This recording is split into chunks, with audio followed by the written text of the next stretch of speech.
అంటే దీంట్లో ఈ సినిమాలో మీరు ఒక్కొక్కరు సమాధానం చెప్పండి, ఒక్కొక్క మాట మీకు మంచి పోలీస్ ఆఫీసర్ను చూస్తామా, మంచి విద్యావేత్తను చూస్తామా, మంచి మోటివేటర్ను చూస్తామా? ఈ 3 కలిపని చెప్పకండి, ఒక్కొక్కటి చెప్పండి. 3 కలిపి చెప్తే ఆన్సర్ లేదు నాకు. మన సొసైటీలో మనకు ఎలాంటి నాయకుడు కావాలో తెలుస్తుంది సార్.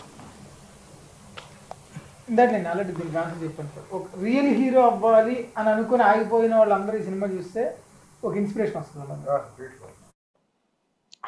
అది గ్యారంటీ ఇస్తా. అంటే ఫ్రస్ట్రేషన్లు, కోపాలు అవన్నిటితో చాలామంది రియల్ హీరో అవుదాం అనుకొని సినిమాలు చూసి ఇంకేదో అయిపోదాం ట్రై చేస్తుంటారు. బట్ ఈ సినిమా చూస్తే మాత్రం ఒకసారి ప్రవీణ్ కుమార్ సార్లో ట్రై చేద్దామా అనే ఆలోచన అయితే వాళ్ళకి వస్తుంది. అది మళ్ళీ చెప్తున్నా, ఏ క్యాస్ట్ వాళ్ళకైనా. ఇక్కడ క్యాస్ట్ అని ఎందుకు అంటున్నానంటే, ఇది అంటే ఇది ఎందుకు చెప్తాను సార్.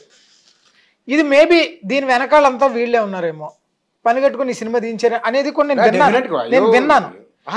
మీకు వచ్చిందా ఫీడ్బ్యాక్? నాకు వచ్చింది సార్, నాకు వస్తుంది కదా ఆబ్వియస్లీ, నేను డైరెక్టర్ కాబట్టి. నన్ను కూడా అడిగారు సార్, మీ క్యాస్ట్ ఏంటని కూడా వేరే వాళ్ళు ఎవరో అడిగారు. నేను సింపుల్ చెప్పా, మీరు ఎలా డైరెక్టర్ అయ్యారు ఈ సబ్జెక్ట్కి అంటే. దాన్ని బట్టి ఏంటంటే, ఇప్పుడు మేమందరం డిఫరెంట్ సార్. ఈ లెక్కను చూస్తే అందరూ బ్యాక్ కావాలంటే అసలు మేము ఇది ప్రాక్టికల్ గా లైవ్ ఎగ్జాంపుల్ మేమే సార్ చెప్తాం. ఈయన ఎవరో, నేనెవరో, ఆయన ఎవరో కదా. సో మా అందరి డిఫరెంట్ క్యాస్ట్లు, కానీ మేమందరం ఈయన రియల్ స్టోరీని ఇన్స్పైర్ అయ్యాం. ఇప్పుడు ఈయన ఎంత కష్టపడినా, రాత్రింబాళ్ళు కష్టపడినా, మేమందరం కష్టపడినా, ఎంత కష్టపడి పని చేసినా ఈయన ఇన్స్పైర్ అయ్యాం కాబట్టి మేము అంత కష్టపడి పని చేసాం. మీరు సినిమా మీకు ఎట్లా వచ్చింది? ఇది అంటే మీరెందుకు తీయాలనుకున్నారు? మీకు ఎవరి ద్వారా వచ్చింది అవకాశం? నాకు డైరెక్షన్. సో నాకు ఆల్రెడీ ఒక సబ్జెక్ట్ ఇలా చేయాలనుకుంటున్నాం, బిఫోర్ ఎలక్షన్స్ టైంలో చేయాలనుకుంటున్నాం అనేది నాకు ఒక సినిమా పర్సన్ ద్వారానే. అంటే కొంచెం ఫాస్ట్గా తీయాలి, ఫస్ట్ ఆఫ్ ఆల్ టైం లేదు, చాలా ఫాస్ట్గా తీయాలి, మాకు ఒక డైరెక్టర్ కావాలి. సో ఎవడు అన్నప్పుడు ఆ లాటరీ నాకు వచ్చింది సార్. నాకు తెలియంది దుర్గా అని ఒకడు ఉన్నాడు, వాడైతే మీకు అనుకున్నట్టుగా ఇన్ టైం ఇచ్చేస్తాడు, తనను పెట్టుకుని అన్నప్పుడు నేను వచ్చాను. సరే, నాకు ఒక ఆపర్చునిటీగా ఫస్ట్ తీసుకున్నాను సార్. బట్ ఎప్పుడైతే నేను సార్ని కలిశాను, ఆయన నుంచి కొన్ని ఇన్పుట్స్ తీసుకున్నాను, సార్ మీ రియల్ లైఫ్లో వెళ్ళాను. ఆ తర్వాత నేను ఇంటర్వ్యూస్ అవన్నీ చూసి, అసలు మనం ఒక గొప్ప వ్యక్తి సినిమా తీస్తున్నాం, వీళ్ళందరికీ ఇదే చెప్పాను సార్ నేను. వీళ్ళందరూ నా కోసం ఎంత పని చేశారో ఈయన కోసం కూడా అంతే పని చేశారు సార్. సారు మేడం గారు పరిచయం లేదన్నారు, వీళ్ళకి సారు పరిచయం అని తెలిసిందా మీకు? మీరు ఫోన్లు చేసారు కదా వీళ్ళకు, ఫలానా ఆఫీసర్ది బయోపిక్ అన్నప్పుడు, మాకు తెలుసు మీరు టీవీలో చూసిన పేపర్లు అన్నారు. నేను ఆఫీస్కి పిలిపించి మాట్లాడాను సార్, ఎవరితో ఫోన్లో డిస్కస్ చేయలేదు సినిమా గురించి. ఎదురుగున్నా సరే మాకు తెలుసు టీవీలో పేపర్లో చూసినామన్నారా? విన్నాను అన్నారు సార్ అందరూ. కొంతమందికి అయితే బాగా తెలుసు, మా డిఓపికి బాగా తెలుసు. సో ఇలా కొంతమంది, నా డైరెక్షన్ డిపార్ట్మెంట్ వాళ్ళకి బాగా తెలుసు. సో ఆయన మా మ్యూజిక్ డైరెక్టర్ గారికి బాగా తెలుసు, జర్నలిస్ట్. సో ఈయన గురించి ఐడియా ఉంది. ఆ తర్వాత వీళ్ళందరూ ఎప్పుడైతే ఈ సినిమా చేయబోతున్నాం అని నేను చెప్పానో, ఈయన గురించి రీసెర్చ్ మొదలుపెట్టి వీళ్ళు నాకు ఫోన్లు చేశారు, బాబు ఏంటండి ఆయన గురించి జాగ్రత్తగా తీస్తాం కదా అని. మీరు సినిమా ద్వారా ఏం ఒక సినిమా మంచి పోలీస్ ఆఫీసర్ చూపిస్తారా, మంచి మోటివేటర్ చూపిస్తారా, మంచి ఎడ్యుకేషన్ చూపిస్తారా?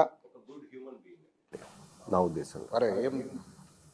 ఎందుకంటే sir, end of the day everybody will leave this world. But వెళ్ళిన తర్వాత ఒక మార్క్ క్రియేట్ చేయాలండి. మనం లేని తర్వాత మన గురించి ఒక 10 మంది మాట్లాడుకోవాలి కనీసం. అలాంటి మార్క్ క్రియేట్ చేసే వ్యక్తిత్వం అయింది. So I thought a good human being అనే క్యాప్షన్ నాకు అనిపిస్తుందండి ఈ సినిమా. నేను ఇంటర్వ్యూ ముగించే ముందు ఒక మాట చెప్తున్నాను, మీరు వీలుంటే మళ్ళీ మీరు చూడండి, యూట్యూబ్లో కూడా ఉంటుంది. అంకుశం సినిమాలో రాజశేఖర్ పోలీస్, ఒక జర్నలిస్ట్ ఉంటాడు ప్రసు, దొంగలు పడతారు, ఎవరినో పడితే దొంగను కొడుతుంటారు పోలీస్ స్టేషన్లో. కొడితే జర్నలిస్ట్ అక్కడికి వెళ్తాడు, ఏంది పోలీసులు కొడతారా, రౌడీలా, గుండాలా అని అంటాడు. సీన్ కట్ చేస్తే ఈ జర్నలిస్ట్ దొంగలు పడతారు. దొంగలు పడితే మళ్ళీ ఆయన జర్నలిస్టు రాజశేఖర్ దగ్గరికి పోతాడు, ఏమైందంటే దొంగలు పడరు, నా సొమ్ము తీసుకొని పేరుని అడగవా అంటాడు. అంటే ఓ థమ్స్అప్ కూల్ డ్రింక్ తెప్పిస్తాడు. ఏం దొంగగారు మీరు తాగండి, ఏమైంది దొంగతనం చేసినావా చేయలేదా చెప్పబ్బా అని అడుక్కుంటాడు. అప్పుడు జర్నలిస్ట్ అంటాడు, అట్లనే చెప్తారా 4 బీకు అని అంటాడు. అవసరాన్ని బట్టి, సందర్భాన్ని బట్టి సమాజంలో ప్రతిస్పందనలు ఉంటాయి. బహుశా ఈ సినిమాలో కూడా చూసిన తర్వాత ప్రేక్షకుల ఫీలింగ్ ఎట్లుంటుందో, ఒక్కొక్క భావన, ఒక్కొక్క ఇమేజ్ వారి మనసులోకి రావచ్చు. ఒక పోలీస్ అధికారిగా అది తెలంగాణ సమాజం నుంచి రావడం, చర్చలో ఒక అనివార్యంగా కులాల ప్రస్థానం వచ్చింది. కానీ ఆకలికి, భావోద్వేగానికి, నేర్చుకోవడానికి ఏ కులం ఉండదు. ఆర్ఎస్ ప్రవీణ్ కుమార్ అంటే కులాలకు అతీతంగా ప్రేమించేవారు. దేశవ్యాప్తంగా ఉన్నారు, తెలంగాణలో కూడా ఉన్నారు. ఇక్కడ జీవితం ముఖ్యం. బహుశా జీవితాన్ని తెలుగు సినిమా ప్రేక్షకులు కొన్ని జీవితాలు తెలుసుకోవాలి, కొన్ని జీవితాలు చదవాలి, కొన్ని జీవితాలు అనుభవించాలి. బహుశా సినిమా చూసిన తర్వాత దీంట్లో ఏదో ఫీలింగ్ మీకు తప్పకుండా కలుగుతుందని భావిస్తున్నాను.